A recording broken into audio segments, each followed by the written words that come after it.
some say Jefferson was snubbed of an All-Star team multiple times. Monte Ellis definitely was snubbed from All-Star. How you average 25 points a game and don't make the All-Star?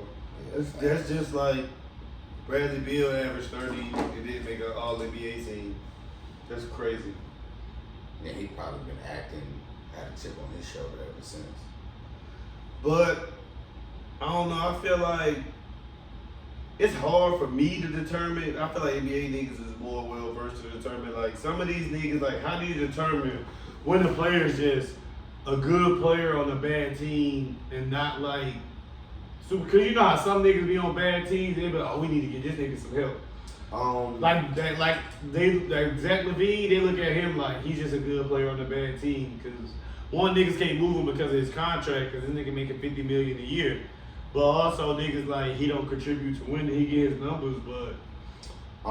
So, how much did you ball? A lot. Growing up. Every day at the school, even when I got to college, nigga, it was like a daily thing. Like I go to class, nigga, we had like a set time when we go ball. Even especially when summer school, Fayetteville State, 2011, summer session 1, nigga, that shit legendary. Alright, so when I hear a lot of these NBA players talk, and this may sound like some bullshit, but me and them say a lot of the same things about certain players. I feel like that too. And I would like to feel that because I see what they see, because granted I ain't no pro, but I used to ball a lot. And to the point to where I used to think that I was going to make it to the pros. Like I used to really. I felt like that at one point. I was like literally like, I didn't go to school till my second semester, but nigga, I was going to the court every day. Nigga, I was doing drills by myself on the court, nigga, pouring off sweat, just like practicing my jumper, practicing like even drills that I learned from when I was with the basketball team, just like doing some of them drills that I had learned and shit. Like, nigga, I be come home, nigga, tired as fuck, nigga. Like, nigga, I don't even want to eat. I just want to take a shower and go to fucking bed type shit. But I think that's when I get to hearing certain players say certain shit. When I look at other players and be like, yo, I know, like they do certain things on a consistent basis, and you're able to break down certain moves, and you know how good a player is. And one of the things I was also good at was defending. And being that I was good at defending, I know like how, like to be skilled, to really know what's going on. Like, for me, there's little things you can do. That if you're a right-handed shooter, I don't give a fuck what you're doing. Guess what? I'm just trying to stay on the right-hand side. That's it. All of this extra shit, I'm not going for it. I'm just trying to stay with you because I know you're a right-handed player and you have no left, and I'm just waiting for you to put it up. So let me ask you this. What was like, when you was coming up in high school, like, what was like the talent pool of ballers in your school? Was them niggas like that? Like, was the school real good at basketball? Or was it more so like, it was a lot of niggas that was better than niggas on the team that just like, cause I know in the city shit, like, it'd be some niggas that really be nice, but they just, for whatever reason, be in the streets, or their grades not good, or they just don't fuck with school enough to really lock in on like, really getting that basketball shit popping. So, I'll say this. My school was mediocre, but my city was all time. And I'll say that because I'm from Jersey City, and we had St. Anthony's. And St. Anthony is a school that people who are going to make it to the pros go there. You know what I'm saying? They already. Was it like a private school type shit? It is a private school. It's no longer there. I can't think of this dude's name because I'm slick tired for real. But it was one of them coaches that's real good. His father's or his brother, one of the two. Bobby Knight. Is it Bobby Knight? He was from Indiana. Well, he coached at Indiana. I looked it up. He coached Isaiah Thomas. He was the Indiana Oozers, and they got a whole 30 for 30 on that nigga. Cause I won't Bobby Knight. Hold on. That nigga was. He had some questionable coaching decisions because a lot of people didn't like how he talked or how he quote unquote treated his players and whatnot. But like he was one of them real strict old school coaches type shit. Got a couple national titles in Indiana. I know he won one with Zeke. I don't know how many total he got. But he got 30 for 30. It was like I forgot what it's called, like the last days of night or some shit like that. But my city and between Newark, Bob Hurley, tripping. Oh yeah, I know. He was the coach there, and my city in itself, we had a lot of basketball courts around, from Audubon to all the ones from 8 courts to 41. That's the one I really played at. You had Bayside, and I mean these are all little pieces where if you really a baller, like you'll go to these places, and you'll guaranteed to catch some definite rank. You know what I'm saying? And in the midst of all of that, that's how my game got good where it was. Because when I went back to visit in Atlanta and I'd be around average motherfuckers, I realized that I was slightly. I ain't saying I was blowing these niggas out the water, whatever the case may be, but I was definitely slightly better. And I would like to say it's because of the time I put in and the city I was in playing ball. You know what I'm saying? I used to really go to Hoboken and play ball. I used to really go all of these different places to play ball and go to the fucking, we had open gyms, and open gym in the hood is one of them things. Yeah, we had that shit too. You get what I'm saying? But was there any like, did you ever like play against any like notable niggas that might have made it to the league or like do D1 that you can like remember, or maybe not even played against, but you even like seen them, or they was like Who was this? from your city or like a neighboring city? Everybody know, one of them, I'll tell this little quick story. It's called Lincoln Park. Heard of it. You know what I mean? In I ain't never Jersey been City. there, but you know, it's if you're a baller, if you're a real baller, you know what I mean. You heard like I even heard of Patterson. I forgot the name of the school out there. Oh, Patterson like that. You talking about? I think you're talking about the school that Kyrie Irving went to. Yeah, but one of the guys that this nigga from Jersey, nigga named Mike. You know what I mean? He moved down to my city in like I want to say like sophomore, junior year, and he was nice, but y'all up north niggas be cocky as fuck, especially when y'all come down south. Niggas. One thing I will say though is if you a nigga from up north and then you come down, especially like you come down and like go to high school down south, all the bitches is gonna be on you. Because because y'all niggas got a different swag than us off top, and like the accent, you know, wherever you go, if you got a different accent, like yeah, like you come from up north, you come down with the accent, bitches gonna love you just because of the accent. Just like you know, country niggas go up north type shit, and the niggas might clown you, but the bitches just might love you how you talk type shit. I feel like people always feel like when you come from somewhere else that they're not used to, they put you a little bit more on the pedestal than like the niggas that they It's just normally a don't mistake like. about you. Yeah, That's definitely. all it is. Definitely. But the one play I could think of that I remember like the city going crazy was, and I didn't know who he was at the time. I thought he was related to fucking Magic at first because his last name was Kyrie. And I went down to 8 courts. But Urban was Magic first name.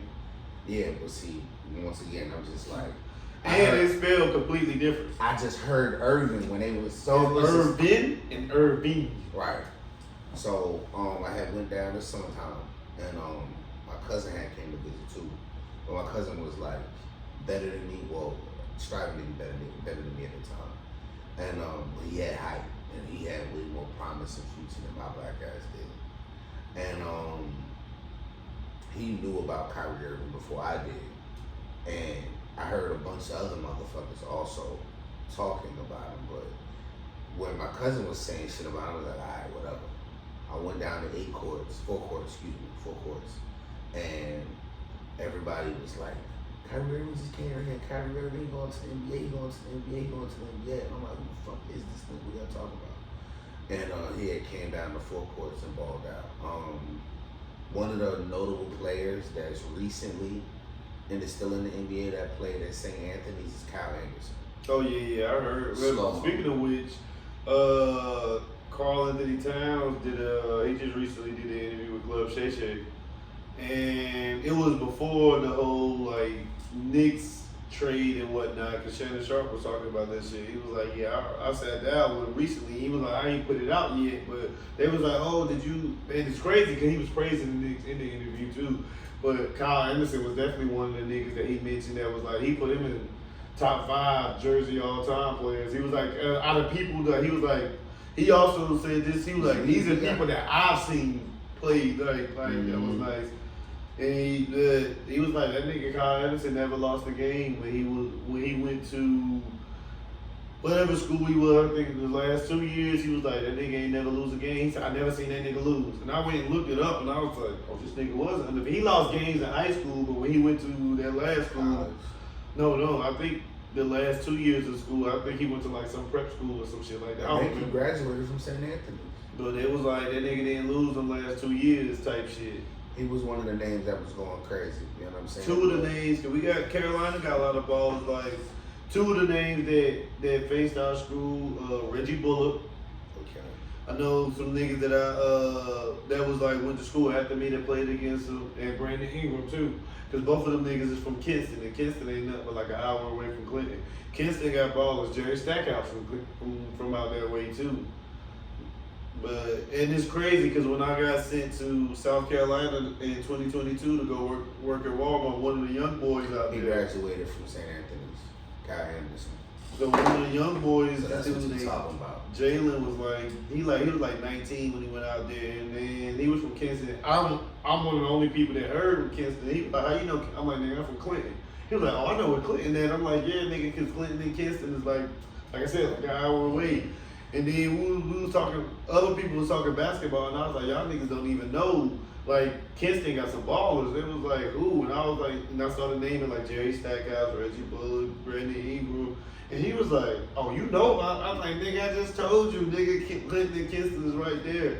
And then you know niggas that bust your school ass, niggas that put like 35 on you. And that's going ham. But out of the notable names, those are really the 2. But I can honestly say, because my city is just like a real rugged city, that I'm pretty sure that if it wasn't what it was, we'll have a lot more people come out of there. You know what I'm saying?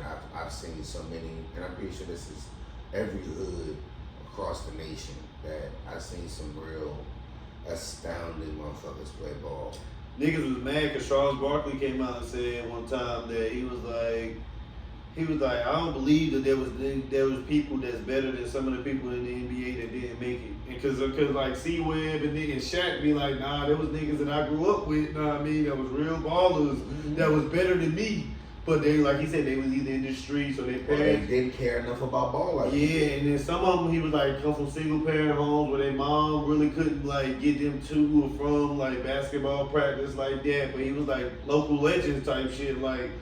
And Charles Barkley was like, C-Web, I seen you come up. Like, he was like, there was nobody better than you in your hood. He was like, nah, there was. Like, cause C-Web played with Jalen, even though him, Jawan, all them niggas are from Detroit. They played together, like, they might not play together all together at high school type, but Jalen Rose even played with Vernon Maxwell in high school. Yeah, they had a powerhouse school. Like, they high school coach was like one of them legendary niggas, won multiple state championship type niggas, and he even got a job, I want to say, in like one of the D1 schools or one of the prestigious colleges off of just like his high school career. But in some states like Georgia and Texas where like you could be the man in high school where like high school sports is real big. Like one of my cousins, shout out my cousin Mikey Lee, you know what I mean, ex-NFL player. He won't never know, like, no superstar nigga, but just for a nigga to be able to make it to the league itself, I mean, he was a 3-star athlete, football, basketball, and he played soccer. But also I look at it, I'm like, I played that nigga in basketball. He was big. He had, like you said, your cousin had some height, he had more promise, but that nigga won't fuck with me on the court. I said, even to this day, he go work out now. Like, let me get my stamina up, nigga. My skill level better than you. You went to the NFL for a reason, nigga. Right.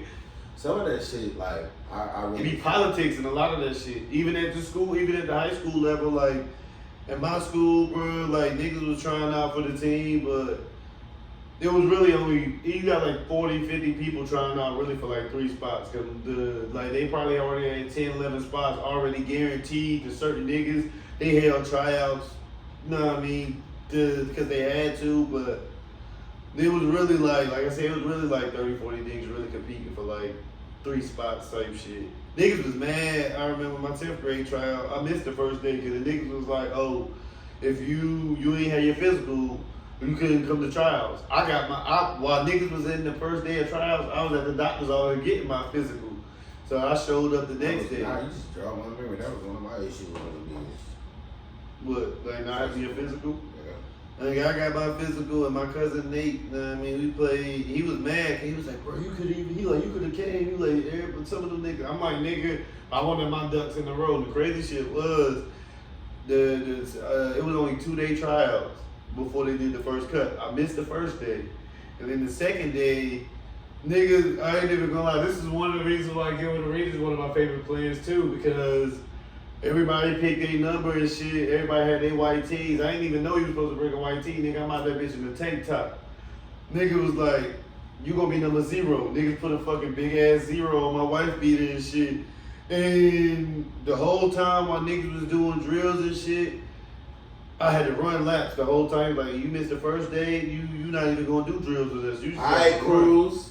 You just gotta run. Nigga, I ain't even gonna lie, nigga. I wanted to give up so bad, nigga. I wanted to stop. But if it weren't for like, as I'm running around, niggas dap me up, keep going. Like, everybody dap me like, fuck that shit. Keep going, keep going. And I was like, nigga, the whole time, nigga ain't even running for like the whole first hour.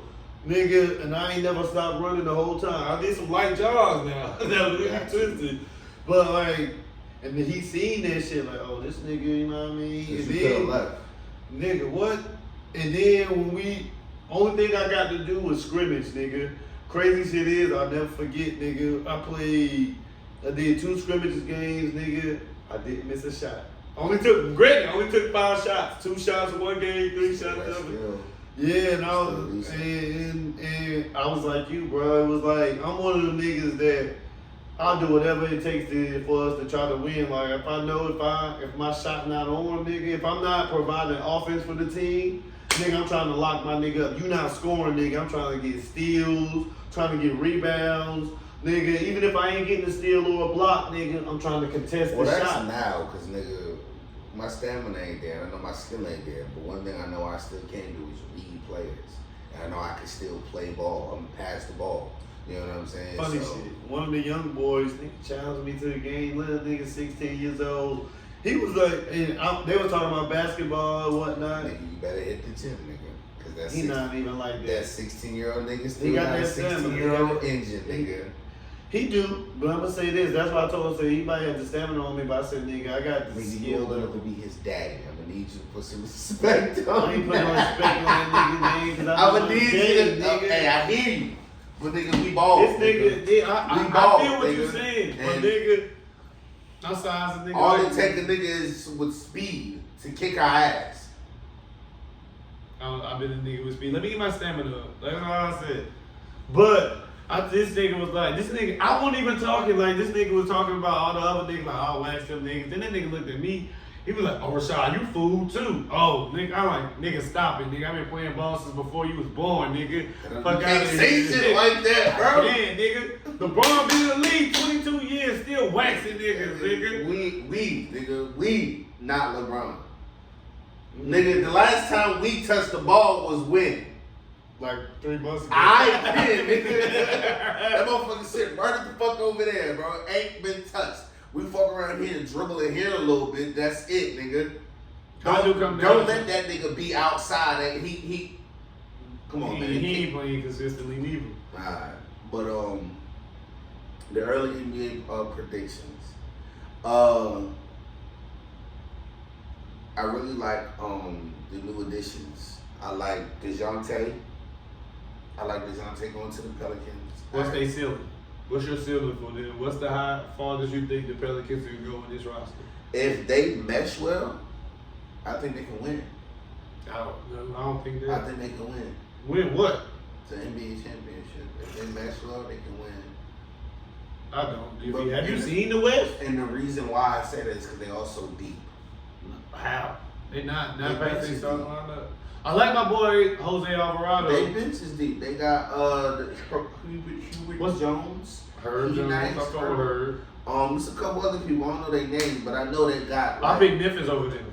And my ceiling for the Pelicans, highest they could go is second round. They can win. I mean, like you said, if they healthy and they gel, they might can win the first round matchup depending on who they face.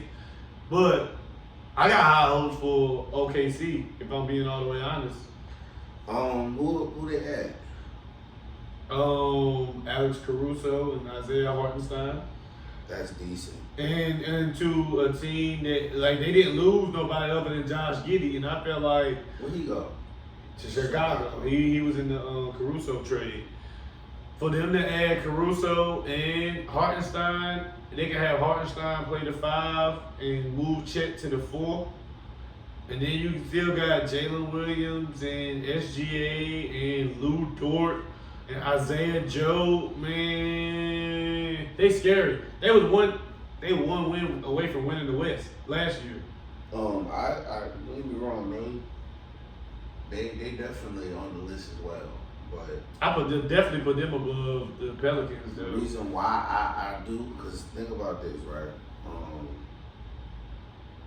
Because now I'm curious. I put Memphis above the Pelicans. I don't. Why not? Because for one, Zion. Who gonna stop Zion on? A former defensive player of the year called Jaren Jackson Jr. Triple J. So let's look at what Zion did. I don't know if he did good. And or then bad. you got Desmond Bain. Then you got Ja coming back. Then they got Marcus Smart over there. Then they got Gigi Jackson. He's still where he at. He's still in Memphis. Yeah, then you got Gigi Jackson. Gigi a nice rotation player. Gigi like that. Then they got Zach Edey, 7'4". You move Jared Jackson to the 4, put Zach Edey at the 5. Then you got John Bain at the 2, put Gigi at the 3. Oh my, that's a scary sight. Zion plays good against him. Zion's lowest game, percentage-wise, was 30% and 37%. But Zion always been an efficient ass nigga, even when he was at Duke. But that was like 14 and 13 points on the 2 games. But he always played good against him. I fuck with Triple J. I do. But I don't think he got the muscle to fuck with him. They got a 7'4" Zach Edey. It ain't about Zion's good around. I'm not saying he not. I fuck with It's Zion. no, I ain't saying he ain't either. I ain't saying that you saying it. I'm just saying it in the sense of what really busts niggas' ass with Zion is his speed, not his strength. He's so strong and so fast, but it's more so how quick he get up that be fucking people up, that he get around you. So like all that height shit plays a factor, but not as much of a factor because of how fast he is. If they put Zion at the 5 and he not coming down that lane like that on Zach Edey. I ain't saying he ain't gonna polarize past him. that nigga. He could. He gonna smooth past this nigga. But yeah, I ain't got high hopes on the Pelicans. Like they're gonna be good. They're gonna win a lot of regular season games. They're gonna be more of a middle of the pack. They might finish top 6 or they might be a play-in team. But like I said, to me, Pelicans ceiling, second round. I still don't know how I feel about Clay on Dallas. It sounds good on paper, but I don't know if they'll make it back to the finals. I don't know. And if Clay can be a 15-point scorer for them guaranteed and have a couple 40 points and a couple 30 points here and there, I think they'll be fine. And I know Luka is a double team magnet, regardless. I know Kyrie is a double team magnet, regardless. And I know both of them have good court vision and make good, amazing passes when being double teamed. They already made it good. I mean, made it deep into the West without having a top shooter. Their turnaround was crazy because they didn't even make the playoffs the year before. So, and that's because they was hurt. They had injuries. I feel like they had to get their chemistry together too, because you know That's they got Kyrie real late in the season too. Yeah. And when him and Luka first got there, they had to figure out. I didn't like the way they was doing it because I felt like it was too ball dominant. But I feel like when it come down to it, we talking about Mavs. They gonna be decent, but they should have gave Hardaway Jr. a couple more touches in the playoffs. I feel like he was hurt. He came back in the finals. They just didn't play him. And because you can't come in cold. They made it to Not the even finals. that, but they ain't have. You made it to the finals without your ass. He was playing. I want to say in the first round. I think he missed like the second two, the conference semis, and I think he missed the conference finals. I believe, but because just like the Celtics really need that nigga Porzingis. Hardaway Jr. he's a 15 to 17 point scorer. He's a decent third to fourth option for sure. He might be going down. He might be on the downward part of his career. So, no, I don't think that. I feel like not yet. I'll say maybe about 2 more years because now he in Detroit and not saying he about to average 20 or nothing like that, but I still feel like he gonna get his still 15 to 17 on their roster type shit. I can still see him getting those numbers. Yeah. He in Detroit. With K.E. Cunningham and Jalen Duren and them. We'll see how he mesh. And they got, I want to say, no, did they get Harrison Barnes? No, he went to the Spurs. I forgot they picked, Tobias Harris went over to Detroit too. So yeah, that definitely changes a lot. The other team that I'm liking is 76ers. I like them too, but I ain't picking them over my Knicks. We'll bounce their ass out again. Yeah, if I take I ain't got no skin in the game for real. No. And you know that's one thing that I hate for real. Hey, NFL fan ass nigga. It is what it is. But crazy as much as you love ball to not have a team. Cause like I said, I would be loyal to my hometown, but Jersey don't have no fucking team. Y'all don't have no NFL team neither. So that logic don't make sense though. With what you saying, I don't have a football team either. I thought you did have I thought you said you did. The Giants, yeah. See, that's what I'm saying. But it's like I only fuck with them because they right there. Like, well, if I'm being honest, that's more so because of my grandfather. I saw my grandfather fuck with them, so I fuck with them. And during the time that I was learning about who they were, I was fucking with Eli Manning. I was fucking with Tiki Barber. I was fucking with Michael Strahan. I fuck like with the team. Jeremy Shockey. I fuck with Shockey. Yeah. Like I ain't even gonna sit here and hold you. Like my football fandom is like that's why I always tell people I'm not really in football because like if I tell you the teams that I was fucking with, like one growing up, nigga, well Packers, Brett Favre, my favorite quarterback, but I don't like Brett Favre as a person. That nigga been doing some shady shit since he retired. I don't like motherfuckers who bring personalities into the NFL shit or NBA, any type of sports. I don't know these niggas. I don't give a fuck what you do. I don't care. So with that being said, unless you completely violate a wild ass moral, like. No, I'm just about to say how do you feel about with like the music artists, like with the whole R. Kelly shit? Like I still listen to R. Kelly music. I separate the artist from the art. But he violated. He did something against like code more. But this nigga, I mean, Brett Favre violating too. Like this nigga, you still scamming welfare people. Fucking disenfranchised people, niggas that actually need that money. Nigga, you already a nigga. Oh my God, see, that's that selective morality shit. Nah, it's not. It is. Like, no, fuck all of that, nigga. It is. Nigga. Stealing from fucking the government that would give people subsidized housing and fucking with little girls is completely two different fucking. It is. My it nigga. is. But bad is bad. You know what I mean? No, like, it's not the same type of bad, bro. Niggas that this really is how I need look that at it, money, right? though. I look at it as this. That's great. This is the level of it. R. Kelly shot somebody, metaphorically. This nigga Brett Favre punched somebody. That's the difference in degree. No, he shot somebody and killed him. Oh, no. You ain't had that at first. Now you adding extra variables. You know what I'm saying? Like, Tory Lanez shot somebody. that nigga's in jail. How you feel about Tory Lanez? I think he innocent. Oh, here we go. Here we I said I go. think He shot somebody though. What I'm saying is he shot. I don't think he did that. I don't think he did. But we ain't gonna get into that. That's not on the list. I don't know. I look. That's a slippery slope. We go. I'm one of them niggas that stand on what I think. You know what I'm saying? I'm not one of them niggas who be like, I shouldn't say that. I don't think he did it. And I went down this rabbit hole with a couple different people about the evidence that was in the trial and all that extra shit. You know what I'm saying? So that it get deep. You know what I'm saying? It definitely does. That shit Grand Canyon deep. But I just want to be like, what were we talking about before? We were talking about morality of the R. Kelly and separating the person from the entertainment aspect of what they do. Don't get me wrong, Brett Favre did some wrong shit too, but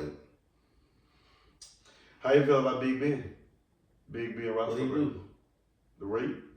I ain't hear about that. That shit, hell yeah, that shit happened when he was in the league, and that shit he got suspended like 6 games or some shit, and then that was it. I ain't hear about that. Hell yeah, that shit crazy. Yeah, I ain't know nothing about that. Yeah, that shit was like, I don't remember the year, but that shit was, I want to say like maybe early to mid 2000s type shit. And he was still a player. But I mean, the R. Kelly shit being our whole childhood. I was still 15, 16 when we talking about like mid 2000s. So I was a kid.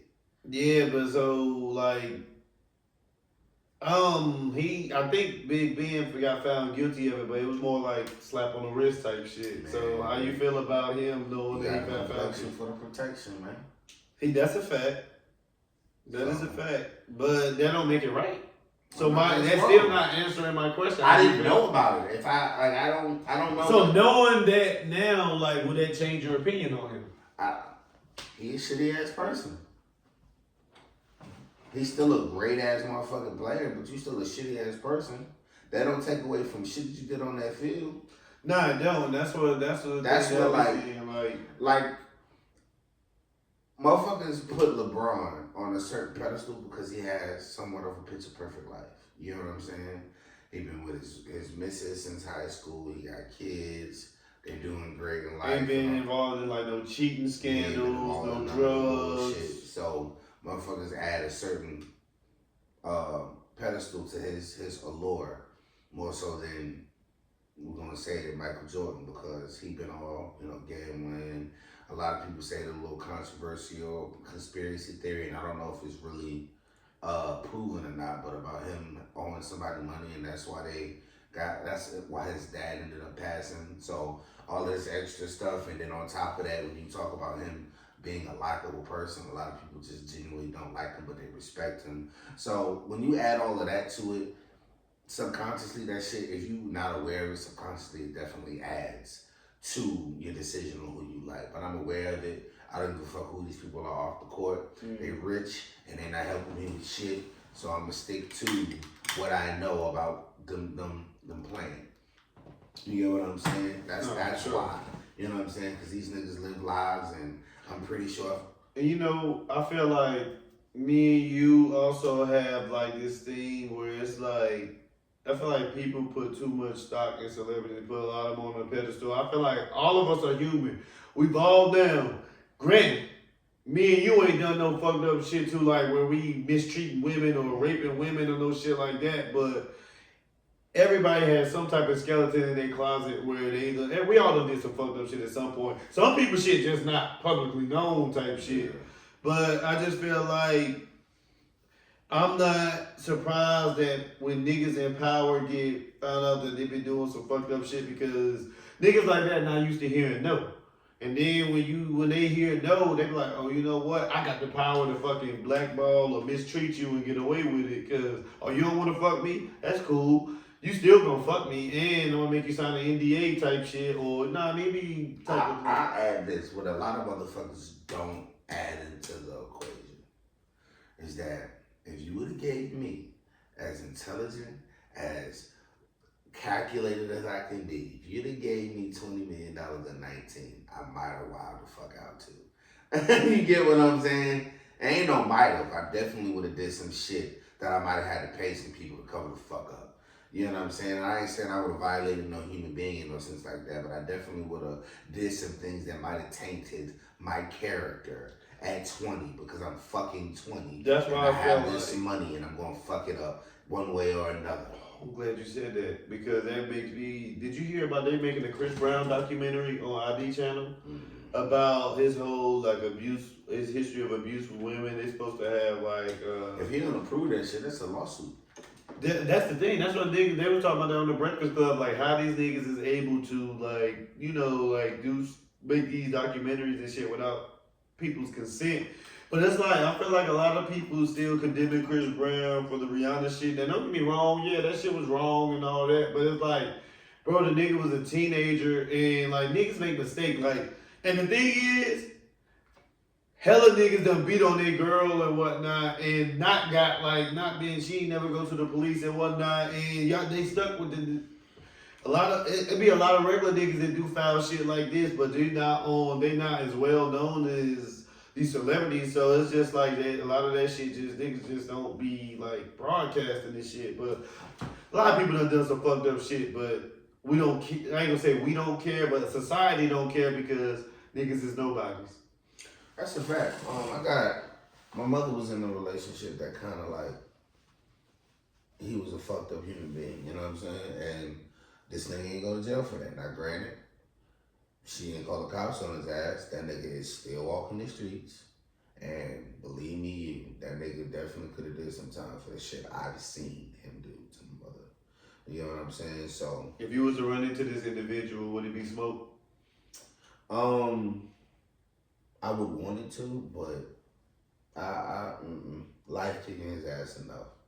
That I do know. Like when I went back, not this recent trip, but I seen him in passing. He didn't see me, and of course the thought to hop out was there, but it was just like I looked at him like, oh, this nigga high, you know what I'm saying? Or this nigga look like he fucked up, you know what I'm saying? So it was just like. And it's also some shit like, you know how like if you beat some niggas up, the niggas be like, you don't get no points for that. Like some niggas is like, I don't give a fuck about no points. If I was emotionally triggered, like if you catch me on a bad night and I see this nigga, yeah, I'm pretty sure I'm gonna whoop his ass. If I meet the nigga and he's disrespectful in any form and fashion, yeah, I'm gonna whoop your ass. You get what I'm saying? Like you definitely act in that box to where you ain't got no room to say nothing foul to me, don't do nothing foul to me, cause yeah, I definitely want to take it there. You know what I'm saying? But unprovoked, nah.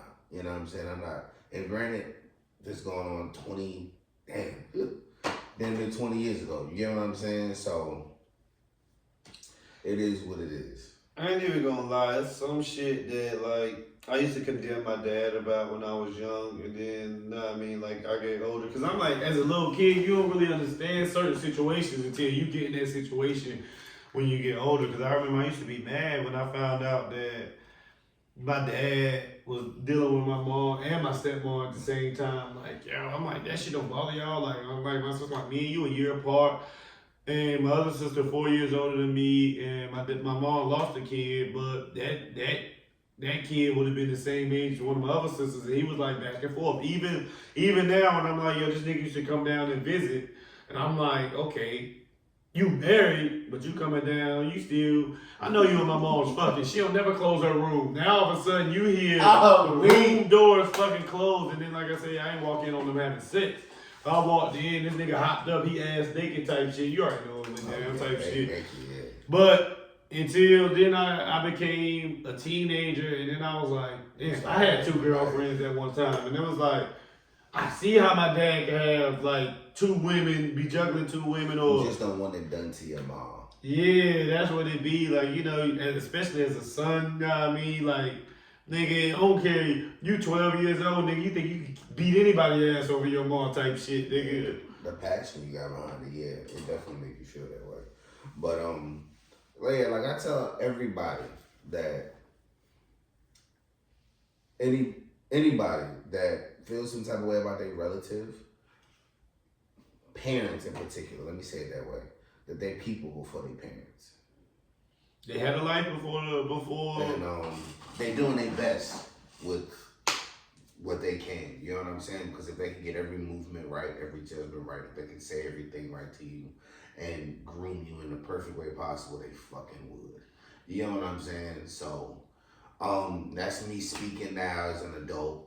So it is what it is. I remember I just was telling my little cousin this when I went back home. It was like she doing the best of what she got. You know what I'm saying? Like she's still a person. She still got shit she dealing with, and you being her son, like you gonna be the only person that emotionally trigger her the way you emotionally trigger her. Like, and I told this nigga this straight up. I said, I'll fuck with you, cuz. I love you, cuz. But guess what? I don't stay up at night thinking about your ass. The only person in this whole family that probably stay up thinking about your ass is your mama. And I'm gonna need you to know that.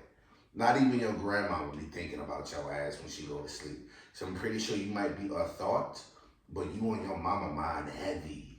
You get what I'm saying? And I'm gonna need you to know that. That all this shit that you feel right now, that you're 20, 21, whatever old he is, and you feeling whatever way that you feeling, and she gonna surpass, especially if you end up making it to a certain point in life where you're successful and operating and doing all the things that you want to do. You're gonna realize, like, damn, as much as I might have hated her at that age, I'm glad that she stayed on my ass about it. I'm glad that she was able to drag out fucking arguments about what I was doing with my life. Because, you know, when you get older, you appreciate some shit. Because I see, like, I mean, my mom was real strict on me when I was coming up.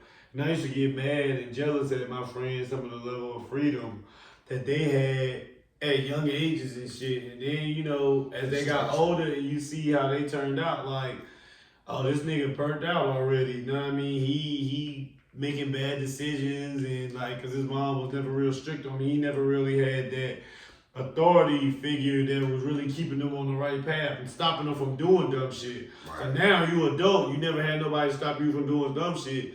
Now you doing even more dumb shit. That shit is done like times 2, times 3 type shit, and now niggas be like in and out of jail. You know what I mean? Can't keep a job, multiple baby mamas. It's just unstable type shit. It just be like, I agree, definitely. And from my own experiences, like one of the things that kept me from fully jumping in the streets was disappointment. And I remember when I got caught wilding out and the disappointment look on my grandfather's face, the yelling, and my grandfather like me, he don't yell. You know what I'm saying? He never fucking yelled. And that day that nigga yelled, that nigga was spazzing on me. And I could tell it wasn't anger, it was hurt. He was hurt that I was doing the things that I was doing that he found out. Disappointment hurt more than anger. Yeah, that shit hurt me. And granted, I was young, I still was out there doing what I did, but I definitely restrained myself a lot more. It was certain things that when it came down to fully jump into certain shit outside, his face, that talk. And I remember him feeling, you know, I don't know if you ever had this, but you ever been in a situation where you feel like somebody about to give up on you type shit? Nah, because I ain't even gonna lie. Growing up, like, I'm way different now than I was growing up. I was the shy, quiet kid, smart kid, like literally honor roll. I ain't gonna lie. I used to let all my friends cheat off my paper because, like, one, it's crazy. Only time I used to get suspended in school was because I used to let my friends cheat. Like, I would literally, like, do the test, slide my paper to the corner so they could copy my answers type shit. Them niggas would have a bad report card, a bad progress report. I had neat handwriting. Let me see how your mom signed your homework at night. All right, I'm signing they shit. Like, I used to charge niggas too. Mine was more so, they knew I could do the work. They knew I was very smart. And I got into that arrogant, I don't give a fuck. I'm gonna put the bare minimum of effort. Yeah, you get what I'm saying? Because as much as I put the least effort, whenever my mother went to the school, the first thing they said, like, Deem is actually very smart. I've seen him, like, he'll have glimpses of when he'll ace some shit that he's not supposed, you would think because the rest of his grades he wouldn't do it, and you'll think he cheated. I'll try to call this motherfucker out and put it on the chalkboard.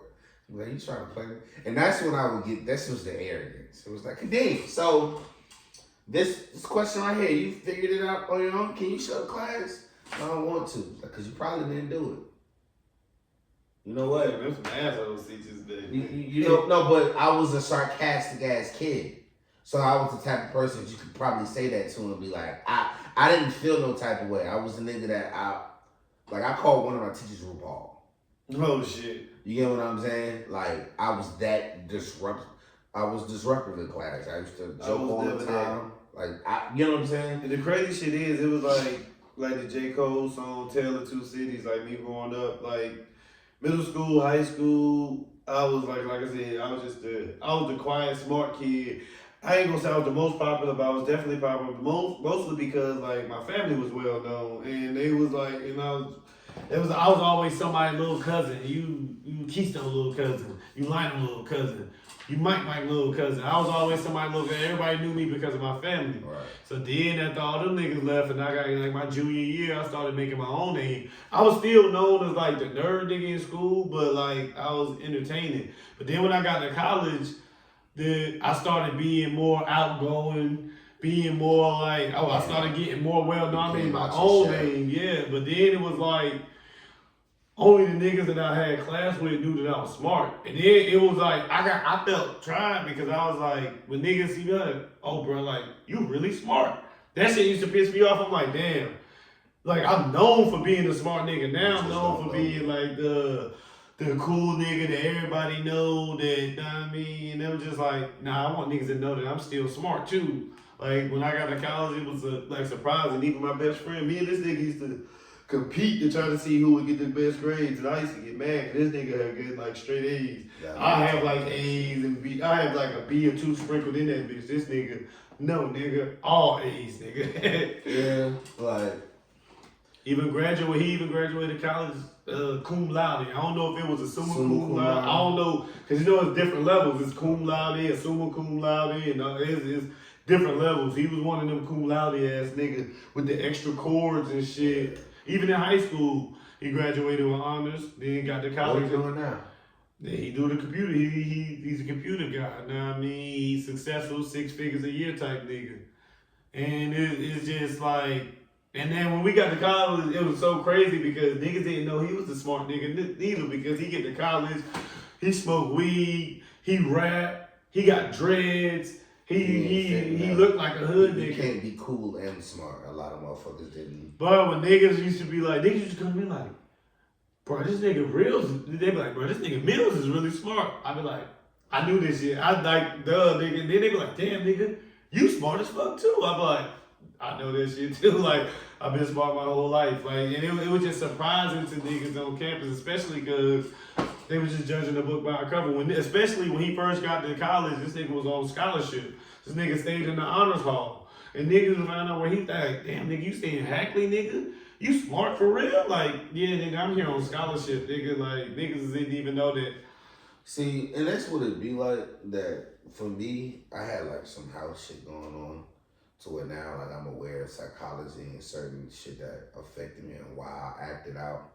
But because it was more so of a decline, more so than like I never had good grades. I definitely had good grades up until a certain point in my life where shit started to go wrong. And I definitely understood everything that was going on in that class. And I didn't say until I always did, but I didn't let it show until a certain point in my life that shit was going on. Because when we was growing up, it wasn't cool to be smart.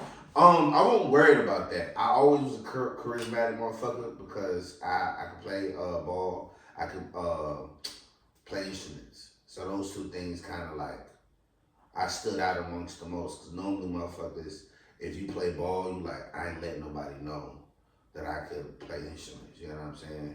So the fact that, but mine was vice versa. I started out in the band, and then one day niggas started to realize, oh, you ball. Like, you can actually like hoop a little bit. And I love ball just as much as I love music. So when you love them both, you tend to latch on, you know what I'm saying? But ball is more accessible in the hood than me getting a fucking drum set or fucking trumpet. Do you still have that love for music that you had back in the day? Yeah. When I finally get in my house, like I want to actually have, like, not even because I'm trying to make it big. I just want to like have a room with like all the instruments that I know how to play, and just be able to like. What instruments do you know how to play? You don't have any podcast flexing, man? Nah, why not? Sometimes you gotta toot your own horn. I can play a handful of instruments. I ain't mastered them all, but the one that I definitely did master was the drums. I can play the tuba, I can play the flute, I can play the trumpet, I can play the saxophone. Impressive. So old Prince Jr. out this motherfucker, the artist formerly known as Kadeem, man. you know what I'm saying? Like if you like a motherfucker, and that was crazy because I was so bad that motherfuckers be surprised that I sit up there and be the bad motherfucker. It be the bad motherfucker in the assembly because I'm good in band. They be like, that's Kadeem with the solo? You get what I'm saying? I'm up there killing shit, but lo and behold, and any other class that I don't want to really do, guess what? I'm out of there. So it's like, Kadeem, like, what the fuck is you doing with, like, you do this over here, you do good in certain classes, you do terrible in others. What the fuck are you doing? My precursors look crazy. It used to be like AAFF, FFA. Like, you get what I'm saying? So, like a motherfucker. Niggas just be like, hey, you got an A in history, motherfucker. But you got a fucking D in this class. What class? Chemistry. I hated science, bro. And it was just like, fuck chemistry. You know what I'm saying? And I passed the test here and there. And I used to remember the shit like, I used to pass the test and the teacher would be like, he didn't want to see you at the class. So, can you explain this? Explain what, man? What are you talking about? The fuck is you talking about? And they'd be like, why did you fail everything else but pass this one? It was like, you be paying attention? I'm like, yeah, I be paying attention. I just don't want to do the work. Or I don't be here. You get what I'm saying? Like, I be cutting class. It's like, you can do better than that. I need you here. Because they see the potential though, and then, you know, as a youth, you be like, fuck what you talking about right now, nigga. Yeah. I'm still about to go hit the block with the homies and chill. I'm about to go cut. I'm about to go to New York. I'm about to go down to the gym to go play ball. I'm about to go to the movies. I'm about to go to this girl house. You know what I'm saying? I don't get me wrong. Like, I definitely dabbled in the street shit a little bit, but I was a lone soldier for a long time. Like, I had my. You ain't never had no real clique of homies that you were not a clique. No, I moved around a lot, so no. When I moved when I moved in Jersey, I was an outcast for a while because I had a southern accent when I moved, you know what I'm saying, moved back.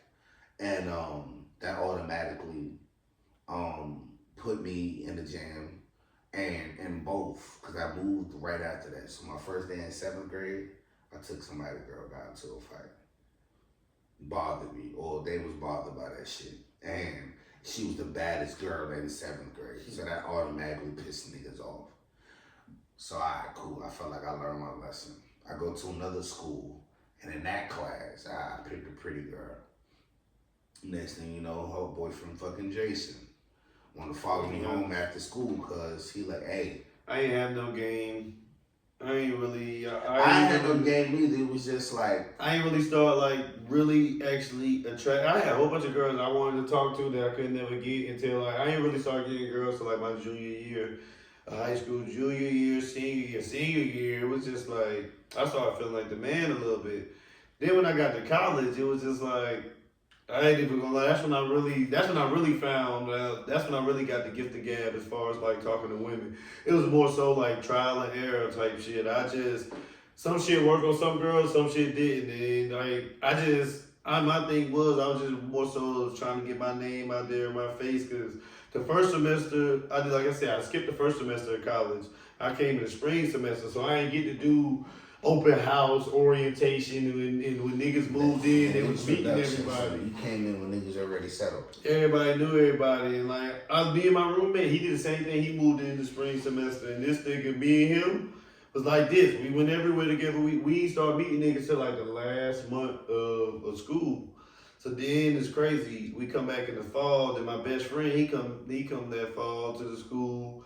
And then it was just like, it was crazy. It was so many people. It was like, oh, I'm like, yo, they're like, you a freshman? I'm like, yeah, I'm a freshman. They're like, you ain't no freshman. You was here last year. I'm like, you see me? I'm like, nigga, all I did literally was go to the calf, go to class. I played ball a little bit, but now I won't even really playing ball like that but when I came back, That fall semester, Your it was face just like enough, yeah. everybody knew.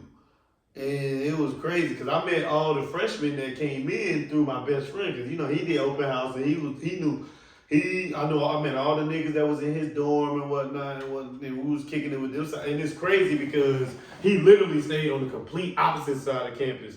My dorm was Vance Hall, all boys dorm. Because they fucked up his scholarship at first when he got there. He was supposed to be in before they moved him to the honors hall. I think he was in the freshman hall with it was co-ed, boys and girls. Bryant Hall, they call that shit bricks. They call it the brick side. But my dorm ain't fuck with Brickside.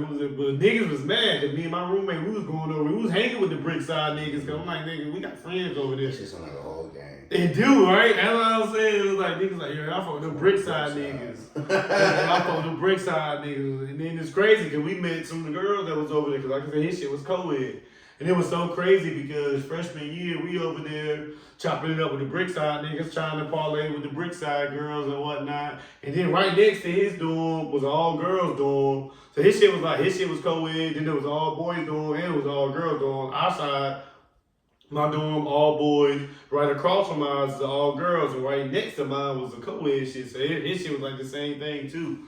But them niggas, mind you, the first year, we over there hollering all the freshman girls and whatnot. And them niggas like, bro, y'all trying to talk to them girls freshmen, they lame as hell, whatever. The following year, my second full year there, all the freshman girls that we had already talked to the year before, all my niggas that was from Van side trying to talk to them. They like, oh, we talked to such and such. We like, oh, y'all on them hoes? We was on them bitches last year. Like, oh, and y'all niggas was, and the crazy shit is, like, I started smoking heavy, really like, my junior year, right before my mom died, and then after she died, I really was smoking heavy my senior year. So when I got to college, me and my roommate, we was smoking heavy. Them niggas like, oh, all y'all niggas do is smoke. Y'all niggas lame, you know what I mean? Then, when we fell back from smoking, then them niggas started smoking heavy. That's how I feel now. And then them niggas was like, they act like that was the best thing since sliced bread. And I was like, bro, y'all niggas always late to the wave. Y'all catching the wave a year late every time. That's how I feel right now. That there's so many people that like I have been smoking like this year too. I stopped smoking. So I've been smoking like 15, 16 years.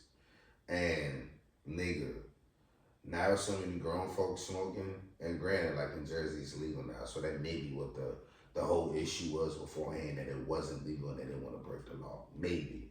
Now, I see so many motherfuckers that be like, hey, Deem, stop smoking. I would never smoke. Da-da-da-da-da, this, that, and the third. Nigga, I'm like, I don't even smoke no more because my own personal reasons. But it was just like, hey.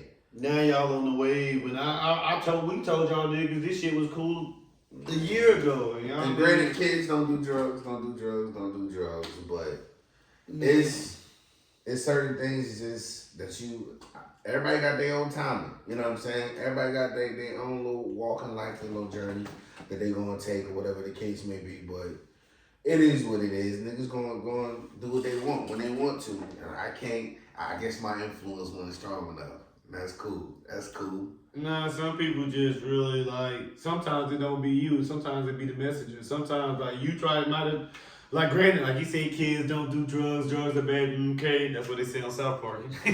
But it's like sometimes you probably try to put a nigga on and then, or give a nigga, not even necessarily with weed, you probably try to put a nigga on to something else and the nigga won't try to do it. And then maybe they older brother or somebody else then tell them the same thing, give them the same message, and now they on it, and you be like, nigga, I said the same thing, but you won't on it when I tell you. Yeah, there's definitely a situation like that, a time or two, maybe more than that, but I don't be tripping because I look at it as if it's meant for you, it's meant for you. I forgot this phrase, but basically the message within the phrase was like, when you realize somebody ain't trying to listen to you, fuck it, you know what I'm saying? Like, if it ain't meant for them, it ain't meant to get it. Don't be arguing with nobody trying to convince them. Don't be out here stressing yourself out, trying to over-explain yourself to somebody. Now, if they want to get it, it's different. Put the effort in. But if you can tell somebody's not receptive, don't waste your time, man. I definitely took that when when I heard it. But let's stick to the list right quick. One of the other things that I guess we could talk about would be the fucking Power finale. Oh yeah. Spoiler alerts. I feel like Everybody should have watched it by now. Yeah. This what we close to. No, it was only Friday. Yeah, so. Thursday night, Friday morning. So you might not have watched it, but by the time this come out, they still should have watched it. That, if I'm being honest, we ain't got enough followers. I know, right? The 15, 20 people that's gonna see this. You know what I'm saying? We ain't got enough followers to really cause no ripple effect. But overall grade out of 10, what you give it? 9. I give it a 9. I'm really satisfied. I give it 7.5. I'm really satisfied how they ended things, if I'm being honest. The biggest thing that I was worried about was Carter. That I needed to definitely see some cleverness in how they gonna catch him up, and it was super clever. Carter's. I still wanted them to bring Tate back into the fold. I feel like that would have been like the icing on the cake for me. But I feel like bringing Tate back in there would have definitely opened another door. Maybe too soon. That would have been like, dang, now you got a governor. He's a governor, man. I don't know what he is now. You got a political official, and I did a favor, a meaningful favor for a political official. And now you owe me. Because, Tate and Tariq got that kind of relationship that one hand washes favor for a favor type. It's all transactional with them things. So now I got this. And let's be honest, I think that's probably something that you would keep in your back pocket if you were Tariq. Let me not use this automatically. But let me, when I do need it, like Tate. Oh, it's still going. Oh, we good. I ain't know they had stopped it. Like Tate, like I got some, but I got a piece of valuable information that I did for you. You get what I'm saying? RSJ got the fuck out of there. Who? RSJ. That was the nigga that Tariq got. Remember when Braden family when he offered his trust fund to the nigga, the black dude. He was. I know who you talking about. All that shit went down with that Ponzi scheme. That nigga got the fuck. Legit. That nigga got the fuck. I know who you and talking they never about. come back. But yeah, I definitely like how everything ended. The only thing that I probably was like the reason why I don't give it a 10 was because the Canaan scene and the Noma. The Kane.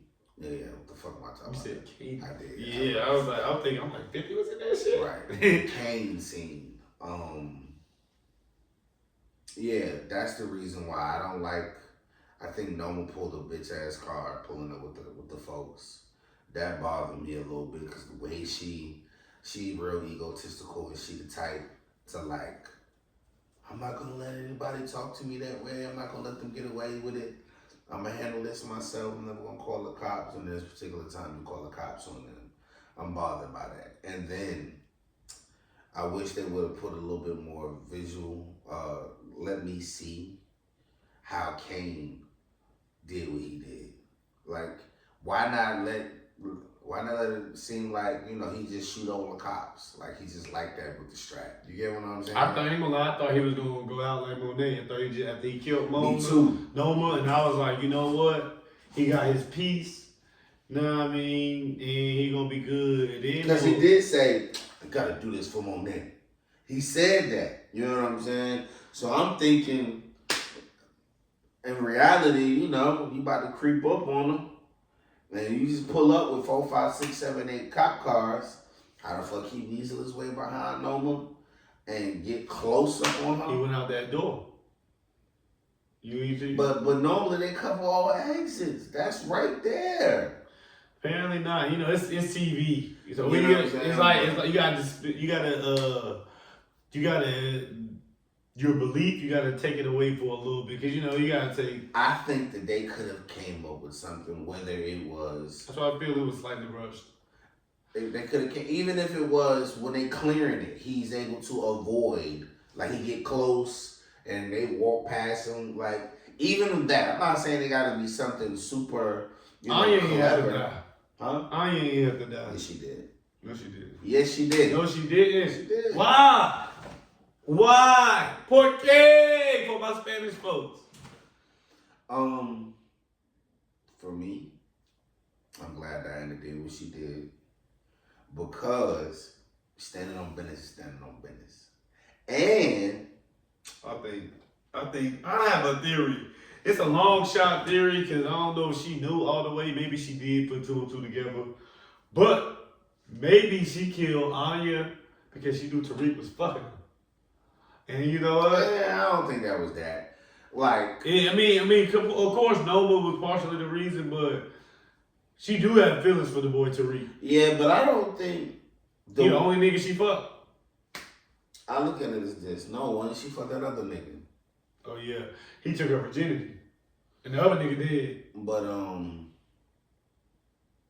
I look at it as this. When it come down to it, I really appreciate Diana doing what she did because what's the best way for her for Noma to feel the pain that she felt?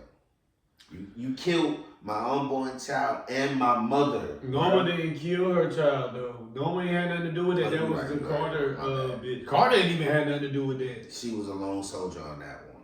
But you killed my mom. No, yeah. Me and you know how that pain feels. If we could make somebody responsible for it and then make them feel what we feel, would you not do it?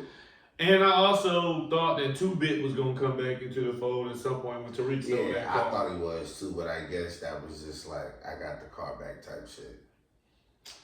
Yeah, but the real question is who Tariq was on the phone with. I say, cause who else? Tommy or Diana? That's what I'm thinking. I don't even think it was Diana. Why? Cause you didn't even want to fuck Shorty Raw. No, but it was deeper than that. He knew that she just was going off emotion. He was like, that ain't really what she wanted. She just was, because all that shit had happened. She had a lot going on. When that nigga reached for that condom, she got offended. Is having another baby really the worst thing? Not the worst, but it's close to it. Right now, anyway, you know what I'm saying? The timing was off, so I mean, he was thinking about that shit was by accident anyway. Then like we talked about that shit. And I'm about to make you my girl, and we wasn't even together. We was in odds then, and I was. Well, he was. I'm saying he was in debt. You get to pull up and ask that nigga to catch a body for you and shit. Fuck you. No. He did. I mean, he had for too. They want me to do this. You ain't doing that shit. I'm about to do that. Any other time I've been like, bitch, you might be on your own to get Kane to do it. Like, but now because you got my CD, now you literally my responsibility. And the only reason why I was there, that this motherfucker I got caught on fucking video, get busy with motherfucking, what's his nigga name? Zion? What's Zion? Yeah. Get busy with Zion, catching bodies and shit, was because of you. Because if I was never there, I wouldn't even have been involved in this shit at all. She got him jammed up 2 times with the Zion shit, and then him coming to help her with the cop situation. So then he was double fucked. You know what I'm saying? So I also wanted to know what kind of plan Monet was gonna have, because Monet wasn't really trying to kill the cop, but I'm trying to figure out like what was the alternative. If anything, the easiest thing Monet would have done if I was on her shoes, I'd have got some random ass, crazy ass nigga to do it. And she had some young niggas that was ready to get down with the team. So you do this, you part of the team, but you gonna have to go away for a little while. You know what I'm saying? Till the smoke die down. Don't nobody know you attached to me. Davis was the ultimate business before pleasure ass nigga, because he got his last couple rocks off on Noma, but at the same time, I ain't gonna lie, I felt like he was low-key getting feelings for her when he started getting jealous of Kane. Yeah, he was. And I was like, in my head, I was like, I hope he don't betray my nigga Tariq. Nah, I didn't see that happening. And that would have been like a plot shift if he would have definitely switched up like that. But when it come down to it, Davis is that was the nigga name. Is equivalent to Proctor. He held it down. But the only bad thing about Proctor is now he was riding for Ghost. He did try to shit on Tommy, and Ghost was like, nah, nigga, we not throwing Tommy under the bus, nigga. But Proctor was like, nigga, fuck that. This nigga Tommy a loose cannon, nigga. I'm with you, nigga, whatever, but. And once again, Proctor, I get his perspective completely. As a lawyer, as a friend, you know what I'm saying? If I really fuck with you and I'm your lawyer, I'm like, nigga, I really don't fuck with this loose ass cannon. He stay getting you in this shit from what I see. So being that he always getting you in this shit, how make sure my client stays the fuck out of jail less. That's why I always. But that's also him not knowing the street code. Like any. But he knew it, but he was just like. Any smart motherfucker would have known. That don't try to get nobody to turn on somebody close to them, because that also says something about your character as well. Yeah, but niggas still hold Proctor in high regard though. I ain't gonna hold you because he held it down with Ghost, and I just feel like had Ghost not died, everybody's life would have been so much better. A lot of this shit could have been avoided. Tariq would have still been Tariq. He would have had more resistance when it came down to doing what he did, because his father got pulled, and I don't know if his father would have brought him closer into the world or made a phone call like, hey, Monet, don't deal with my son. Hey, Noma, don't deal with my son. You know what I'm saying? Because it seemed like everybody knew of who who Ghost was. Even the motherfuckers that didn't meet him, you know what I mean? Like you said, Monet never met Ghost, but like his legacy, you know what I mean? Niggas. So, in the midst of that, and I can't wait to this origin show to see, you know what I mean? And I want to see how far they taking this whole raising Kanan, as far as we going to see. I feel like they is at some point, but I want to know. He gonna go to jail, so that's the point that I think the show should end, because it began when he got out. Well, we got introduced to him when he got out. So they got up until he goes to jail.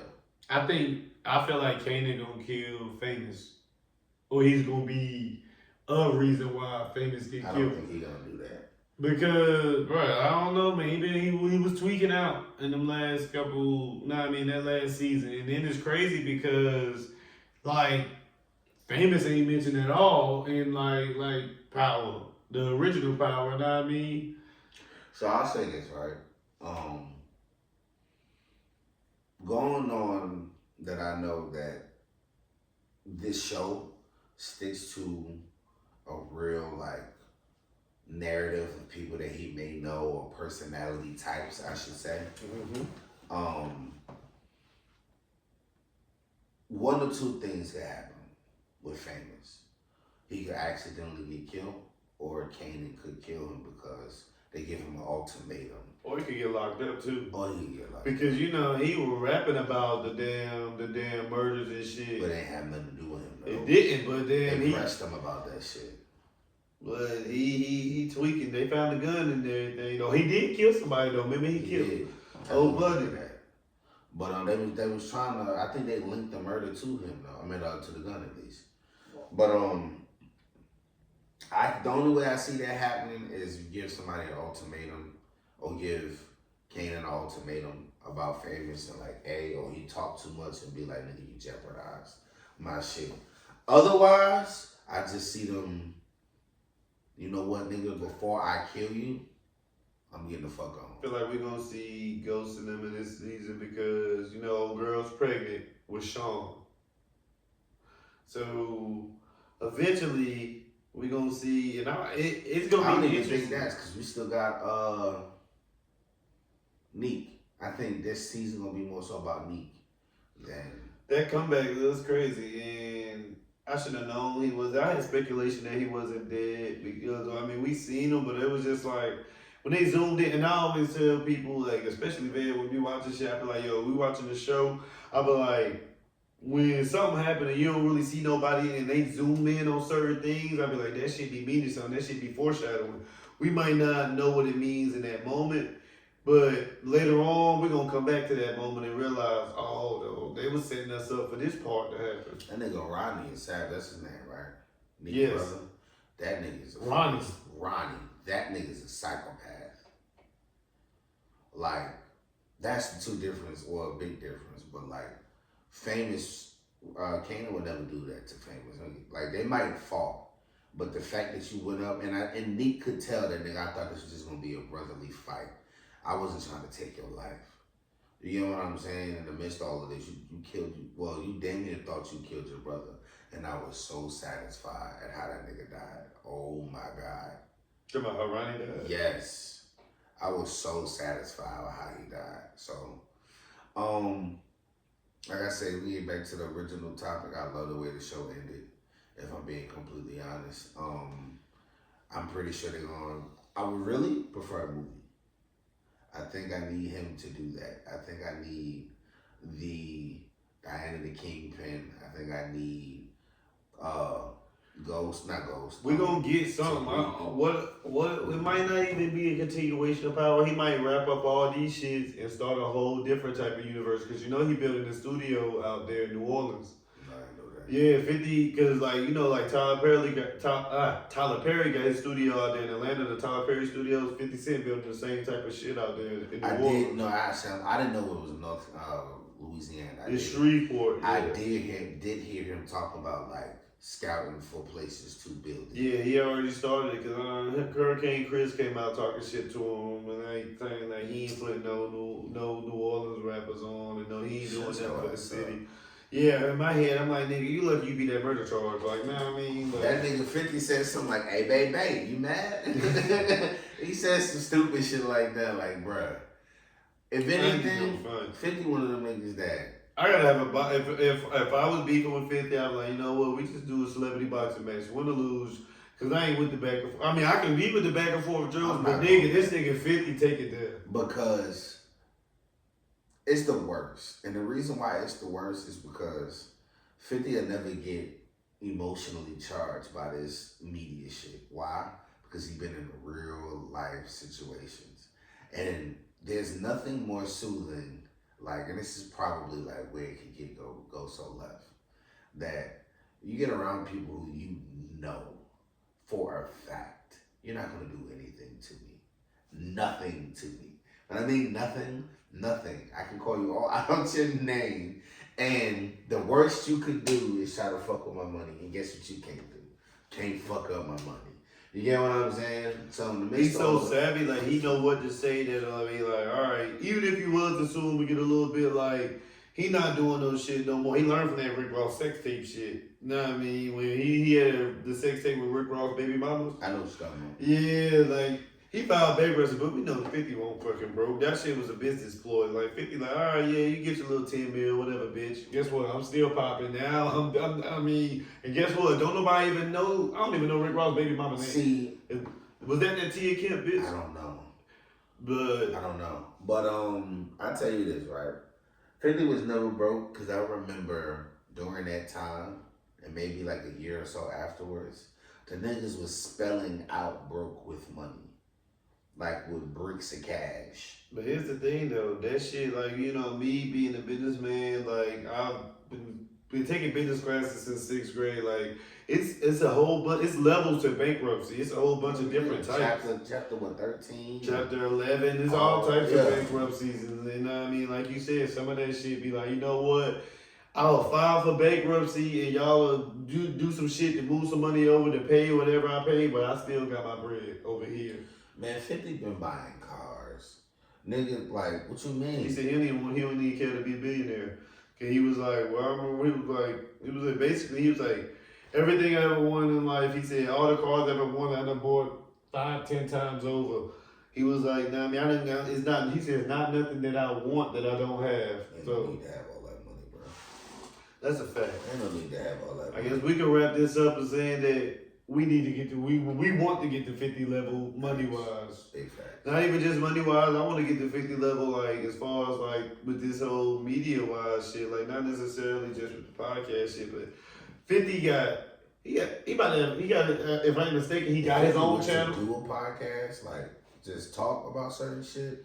and he could take it street stories or he could take it industry stories. So, Everybody gonna be asking about his shows though. What's the next show? 50 not years me, ago? nigga. I need him and Tony L need to be in a room together. Nigga, Yayo was so motherfucking entertaining. I seen Vlad ask him about Lloyd Banks one time. That nigga said, I ain't even gonna speak on Banks on this podcast because Banks don't fuck with you, Vlad. Yeah, he told that nigga straight up. So he was like, next subject. So, Yayo, real nigga, man. Overly real nigga. I'm gonna end this on shout out to you. How damn we got one episode that's turning into two. How Turn it damn up, man. Click that button, man. Watch that. another parlay in the books. Damn, we just need to.